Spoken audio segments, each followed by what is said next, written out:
വേദിയുടെ ഈ വർഷത്തെ കുടുംബസംഗമം വയലാറിന്റെ പരിപാവനമായ മണ്ണിൽ തന്നെ നടത്താൻ സാധിച്ചത് ഭാഗ്യമായി കാണും. ഉത്രം നക്ഷത്രത്തിങ്കൽ ഉത്തമം വൃശ്ചിക ലഗ്നത്തിൽ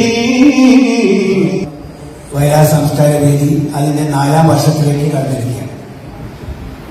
2020 ആഗസ്റ്റ് 25-ാം തീയതിയാണ് ഇത് രൂപം കൊള്ളുന്നത്.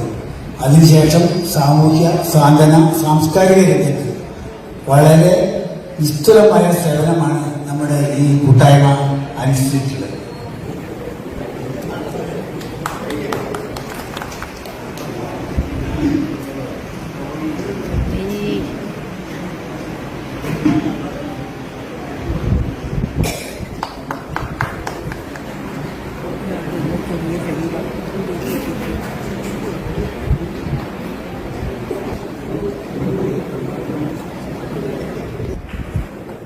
വയലാർ എന്ന് പറയുന്ന അനശ്വര കലാകാരന്റെ പേരിലുള്ള ഈ കുടുംബസംഗമം ഇങ്ങനെ നടത്താൻ നമ്മുടെ ഇന്നത്തെ കാലത്ത് ഇതുപോലെയുള്ള കലാസാംസ്കാരിക വേദിക്ക് വേണ്ടി സമയം കണ്ടെത്താനും നടത്താനും ഒക്കെ ആളുണ്ടെന്ന് പറയുന്നത് തന്നെ വലിയ കാര്യമാണ്.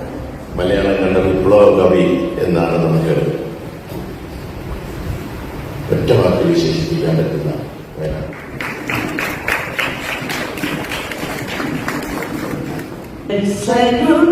രക്തസാക്ഷി ഗ്രാമങ്ങളെ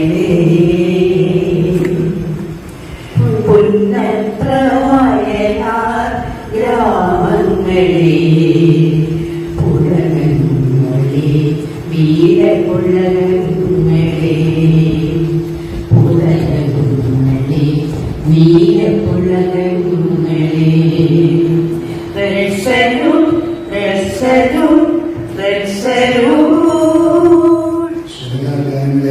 മലയാള സാഹിത്യത്തെയും സ്നേഹിക്കുന്ന പ്രിയപ്പെട്ട സ്നേഹിതർ എല്ലാവർക്കും എൻ്റെ നന്ദി. ഇവിടെ വരാൻ സാധിച്ചതേ അനുഗ്രഹം. ഇനി വരാൻ സാധിക്കട്ടെ എന്ന പ്രാർത്ഥനയോടുകൂടി കേരളത്തിലെ മലയാളികളെ മുഴുവൻ ഇപ്പോഴും ആവേശപ്പെടുത്തുന്നതാണ്. ഞാൻ ഉറങ്ങുന്നുള്ള പല രാത്രികളിലും ശ്രീ വയലാർ കാണുന്നത്. അതുകൊണ്ടാണ് ഈ 150 സിനിമയിൽ പാട്ടെഴുതിയിട്ടും ഒരു മനുഷ്യന്റെ നടത്തവും ആ ബോഡി ലാംഗ്വേജും ഒക്കെ കണ്ടില്ലേ. 2 സിനിമയിൽ എഴുതുമ്പോൾ ചില ആൾക്കാരുടെ നടപ്പും, ചില 2 കവിത എഴുതി കഴിയുമ്പോൾ ചിലരുടെ നോട്ടവും ഒക്കെ കണ്ടിട്ട് നിലത്തെഴുതാനാണ് ശ്രീ രാധാകൃഷ്ണന്റെ കൂടെ നിങ്ങളെ കൊണ്ട് എഴുതിയിരിക്കുന്നത്. പാടി പണ്ടൊരു പൊൻകുളം തണ്ട് ചോരപൊടിയും ചുണ്ടിലൂറിയ വിവിനാവ്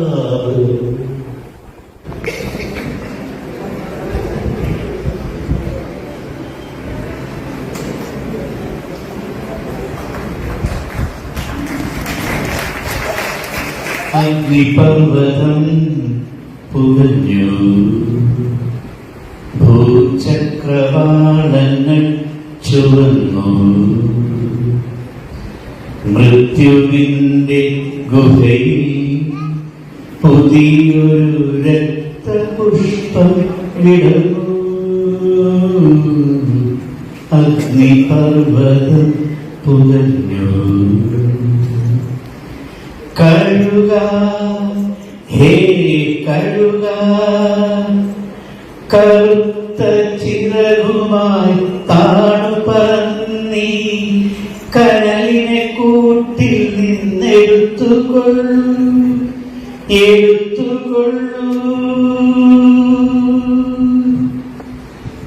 നാളത്തെ പ്രഭാതത്തിൽ ഈ കരൂതി കാലമൊരു കത്തുന്ന പന്തമാക്കു, തീ പന്തമാക്കു. ചേട്ടൻ കുട്ടിക്കാലം മുതൽ ബോർഡിങ്ങിലായിരുന്നു.